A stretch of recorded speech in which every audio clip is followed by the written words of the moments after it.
Olha só. Romanos 1, 26, 27. Olha o que Paulo diz. Por esta causa, Deus os entregou às afeições vis, porque até as suas mulheres mudaram o uso natural, no que é contrário à natureza.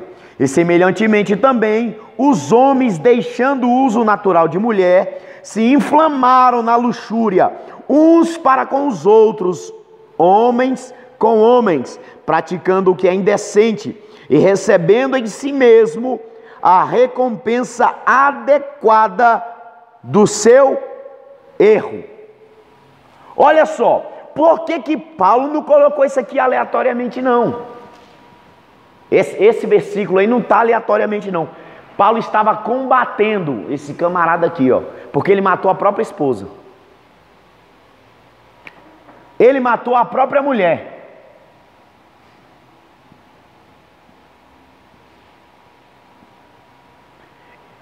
Esporos era um jovem, um adolescente, entre os seus 15 e 17 anos. E como Nero não foi diferente de outros imperadores, ele também tinha essa queda pelo lado da homoafetividade.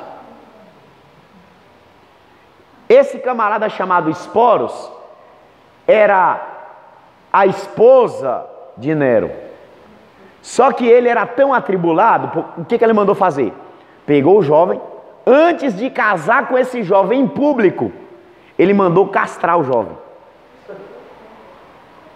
Mandou castrar o jovem, e depois de castrado ele fez uma cerimônia para a cidade inteira e se casou com esse jovem. Terrível, né? Paulo não escreveu isso aqui à toa não.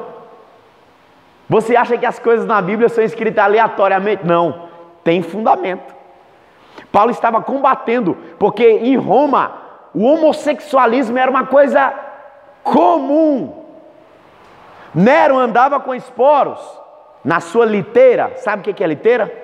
Não sabe o que é liteira? Quando o rei se assentava, o escravo pegava do lado, o outro pegava do outro, o outro pegava mais dois atrás e carregava. Aí ia lá dentro, ele deitado assim, e os escravos carregando. Ia para onde queria. Ali é uma liteira. Ele andava com Esporos por Roma. Esporos beijava, fazia todo tipo de obscenidade, mas era normal. O imperador faz, ele é o cara, ele é quem manda. Quem é que vai contra? Então é por isso que explica essa situação, vamos botar assim, né? Que a gente vê direto na igreja sobre os padres. Você fala, isso aí. Já vem disso aí, eu acredito que já vem uma coisa lá atrás. Sim, vem lá de trás. Isso aí, na verdade, vai começar dentro da igreja um pouco mais tarde, em Roma. Vai começar um pouco mais tarde, na parte do sacerdócio, porque ordenaram que os bispos, que os sacerdotes fizessem o voto de castidade. E aí foi que começou isso aí. Mas lá na frente a gente pode comentar sobre isso aí. Mas essa questão aqui do homossexualismo, é por isso que a Bíblia bate e bate com força. Não é à toa. Porque desde lá de trás, desde lá do início, já ocorria isso aqui. Ok? Então esse camarada Nero aí, depois de 10 anos no poder, ele deu a louca, ele ficou maluco, ele surtou. Ele surtou. Certo dia, houve um incêndio em Roma. Houve um incêndio. Isso aqui ainda não é história da igreja não, só o começo. É só para a gente entender as cartas gerais. Aí você vai começar a entender o porquê das cartas gerais. Houve um incêndio em Roma. O incêndio em Roma foi provocado possivelmente porque havia grandes reservas de azeite na cidade. houve esse incêndio, e como Roma, estava numa precariedade, como eu vou dizer, a cidade ela era precária, mas tem outro nome, me ajuda aí, vai. Decadente, mas tem outro nome. Crise, mas outro nome. Vamos lá, vamos lá.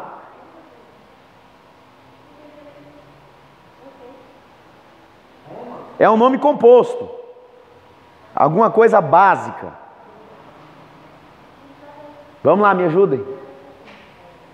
Vamos lá. Alguma coisa básica a respeito de esgoto, de saneamento básico, exatamente. Por falta de um bom saneamento básico, um bom mapeamento, Nero via que as outras cidades estavam evoluindo, porque as cidades possuíam ruas largas, tinha estrutura, a infraestrutura de outras cidades crescia mais que Roma. Roma, sendo o poder mundial, não era tão desenvolvida estruturalmente quanto outras cidades que não possuíam poder como Roma. E Nero tinha o desejo de reformar Roma, de reconstruir Roma. Alguns autores, aí entra a divergência na história, disseram que Nero pôs fogo em Roma. Outros disseram que foi por causa do acidente de azeite nos depósitos em Roma que provocou o incêndio. E aí tem essa guerra. Nero pôs fogo, Nero não pôs fogo. Nero incendiou, Nero não incendiou. Tem essa guerra até hoje. E aí o que aconteceu? Houve um incêndio em Roma. Roma, nos seus 14 bairros, pega fogo em 10. 10 bairros de Roma pega fogo. E aproximadamente de 3 a 4 dias, Roma queima dia e noite, dia e noite, dia e noite. Lá era barraca, né? As casas de madeira. Casa de madeira. Não possuía infraestrutura como a nossa aqui hoje. Não era de alvenaria, né? Como diz. Era madeira, era aquela madeira mais resistente, acácia. Pegou fogo Roma. Quando pegou fogo, aí entram os historiadores de novo, dizendo que quando o Nero pôs fogo em Roma, ele subiu para o palácio real e começou a tocar a harpa e cantava as vitórias, e fugiu a mente agora aqui. Ele se denominava que ele era um artista, um músico. Ele cantava as vitórias de uma guerra que fugiu aqui. Vamos lá. E aí ele começou a cantar, e vendo o Roma pegando fogo e cantando. Doido de pedra. E cantava e tocava. Só o que aconteceu? O povo se voltou contra Nero. Opa, a culpa é de Nero. E aí Nero procurou um bode expiatório. E quem foi o bode expiatório? Não, a mãe já havia morrido. Não, também não. Vamos lá, quem mais? Quem dá mais? Não foi nem a mãe nem esporos. Quem mais? Não. Conselheiro? Não, o conselheiro já havia morrido. Sim, ele matou, ele era doido. Ele matava se ele não gostasse de você e te olhasse. Morte. Era tipo isso. Foi quem? Vamos lá. Não. Paulo era só mais uma peça. Também, Pedro era só mais uma peça. Os cristãos. Mas eles não já tinham vazado do outro? Sim, só que depois que Cláudio morreu, o decreto, os cristãos voltaram. Tanto é que dos 14 bairros de Roma, os 4 que não pegaram fogo eram bairros de cristãos. Está vendo agora o porquê que ele culpou os cristãos? Olha, a culpa do incêndio é dos cristãos. Aí ele usa o argumento: por que o bairro deles não pegou fogo e o restante está em chamas? Tipo isso, parafraseando. Foi quando ele baixou o decreto: perseguição aos cristãos. Aqui entra a perseguição aos cristãos. A partir do ano 60... Não, ó. 64 depois de Cristo. Começa a perseguição aos cristãos. De Nero para os cristãos. É a perseguição que Nero instaurou contra os cristãos. E aí cristão fugindo para tudo quanto é lado, porque Nero está atrás, ele está doido, quer matar, para mostrar que não foi ele que incendiou Roma, para mostrar que não foi ele que foi o culpado pelo incêndio. E aí ele começa a prender, matar. E o que ele faz? Ele pega os cristãos, os amarra em estacas, no jardim do palácio e nas principais vias de Roma, betuma eles. O que é betume? Passa cera. E à noite, taca fogo neles vivos.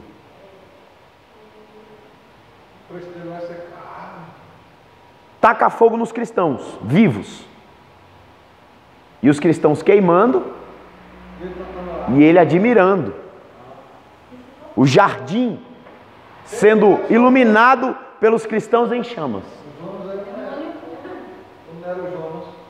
Se você ler, se você for atrás, você vai encontrar essa história que eu estou lhes contando. Ele fez dos cristãos tochas humanas nos jardins do palácio de Augustus. O nome Augustus não é que é o nome próprio, era como se fosse um título. Augustus, célebre, iluminado, uma coisa assim. Igual também a Abimeleque também, né, que aparece lá em Gênesis, quando o rei Abimeleque toma Sarai como esposa, aí já com Isaac acontece a mesma coisa, aí também é Abimeleque de novo. Aí eu pensei assim, Abraão morreu, foi 400 e pouco. Abimeleque continuou vivo, eu pensei assim, é a mesma pessoa. Ué, que negócio é esse? Mas é como se fosse um título. É igual Ptolomeu. Ptolomeu é um título, não é um nome próprio. Tanto César também. O nome César. César era um título. Se tornou um título depois que Júlio César assumiu. E aí Augustus, o César Augusto, ele se denominava César por ser parente de César. Entendeu? Tibério não era parente de César, mas ele trouxe o nome de César e aí se tornou um título. César Augusto é um título e não um nome próprio. Ptolomeu já é da questão da dinastia, né? Dinastia, exatamente. Sim, Alexandre. Sim, isso. Então, é um título. Aí esse camarada aí, Nero, depois que ele tocou fogo, admirava os cristãos torrando lá, ele não ficou satisfeito. O que ele fez? Ele pegou os cristãos, vestia os cristãos de pele de ovelha e jogava eles lá dentro do Coliseu. Aí entra aquele livro lá, Os Mártires do Coliseu. A barbárie começou dali. Ele vestia os cristãos de pele de ovelha, soltava eles lá dentro.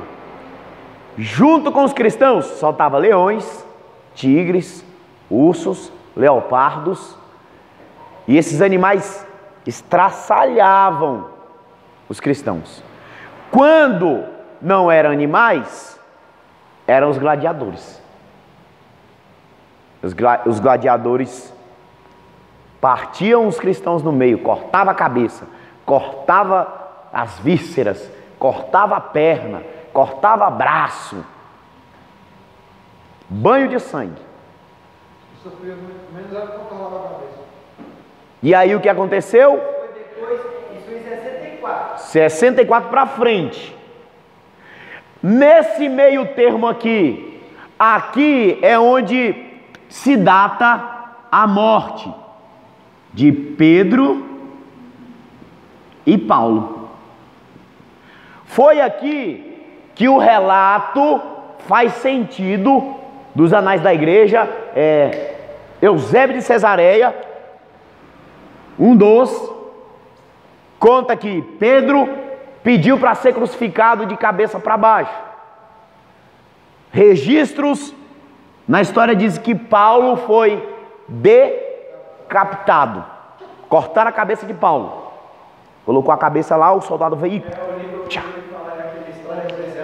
História eclesiástica. Sim, muito bom, muito bom. Tem ele de grátis na internet. O livro é História Eclesiástica, Eusébio de Cesareia. Ele conta o relato da morte dos apóstolos. Relatos históricos. Não é suposições, relatos históricos. Relatos históricos. Falhou a memória aqui. Depois se eu lembrar aqui, eu falo para vocês. E foi aqui nessa data, possivelmente, que Pedro e Paulo foram martirizados por causa do testemunho de Cristo. Eles atenderam o pedido de Paulo? Oi? Eles atenderam o pedido de Paulo? Qual pedido? Qual pedido? Não, atenderam. Tanto é que a gente fala assim, aí tem pessoa que não conhece, né? Que a cruz de cabeça para baixo é o símbolo do satanismo. Nada a ver. Nada a ver. Tem. E o que mais você assiste filme de terror tem lá. A cruz de cabeça para baixo, nada a ver. Pedro que foi crucificado desse jeito. Tem nada a ver com o anticristo. Nada a ver. Quanta ignorância. Só aquele símbolo lá da nova era. O pentagrama, já é diferente. Ele já é um círculo em volta e os braços da cruz quebrados. Sim. E o pentagrama. Mas isso aqui não tem nada a ver. Nada a ver. Isso aqui é o símbolo da crucificação de Pedro. Pronto. Foi quando Pedro foi crucificado. Aí você entende agora. Aqui, ó. Mas esses códigos da vida aí, coloca ela como sendo um símbolo não muito bom, né? Você vai acreditar nos relatos Não, mas é o que... anais da igreja ou contos... Como é que é o nome? Fantasia. Contos seculares. Porque não foi atestado historicamente. Principalmente aquele Código da Vinci. Aquele ali é furada demais. Ali eles pegam relatos dos apócrifos do Novo Testamento. Na verdade, não aparece a teoria da conspiração. Teoria da conspiração. Fala sobre o Santo Graal. Não tem nada a ver aquilo lá. Entendeu? Mas hoje o povo usa esse negócio aí do satanista, usa esse símbolo como símbolo. Usa, mas porque não sabe da história. Isso aqui não significa nada. Cruz de cabeça para baixo. Para mim, se eu ver uma cruz de cabeça para baixo, tá falando que da morte de Pedro. Assim como a cruz de cabeça para cima, morte de Cristo. Pronto. Assim como um X, a morte de André. Eles evangelizam sem saber. Um X da morte de André. André morreu numa cruz em missa, que fala o nome, salvo engano.